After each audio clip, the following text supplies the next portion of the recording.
বরিশাল শিক্ষা বোর্ডে এইচএসসি পরীক্ষা শুরুর আগ মুহূর্তে জেন্ডার ভুলে ভোগান্তিতে পড়েছেন শিক্ষার্থীরা।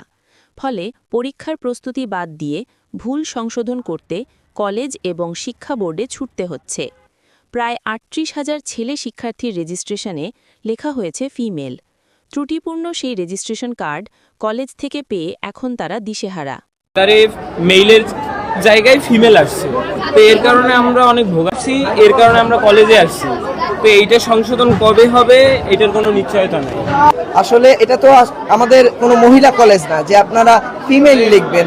এটা আসলে আপনাদের অক্ষমতা প্রকাশ পাচ্ছে। এতে আপনাদের যে লোক এই কাজটি করেছে সেই লোকদের সংশোধন করেন, আর নাহলে পরবর্তী এরকম মারাত্মক ভুল বোর্ডের দুর্নাম হয়। এতে ফিমেল হয়ে গেছে। আমরা শিক্ষার্থীদের আশ্বস্ত করেছি, টেনশনে কিছু নেই। বোর্ড কর্তৃপক্ষের সাথে কথা বলেছি, তারা বলেছে আপনারা ফটোকপি করে মূল কপি আমাদের জমা দিয়ে দিয়ে আমরা এটাকে রিপ্রিন্ট করে আপনার কাছে জমা দেব। আমাদের শিক্ষার্থীরা আশ্বস্ত আছে। সমস্যা করা হয়েছে কলেজ থেকে, কিন্তু এই যে কে মেল কে ফিমেল এই ডাটাগুলো কলেজ থেকে এন্ট্রি করা হয়েছে, কিন্তু এটা ভুলটা কেন হলো, মানে সবগুলো কেন ফিমেল হয়ে গেল, এই জন্য একটা তদন্ত কমিটি গঠন করা হয়েছে। তদন্ত কমিটি খুব শীঘ্রই রিপোর্ট দেবেন।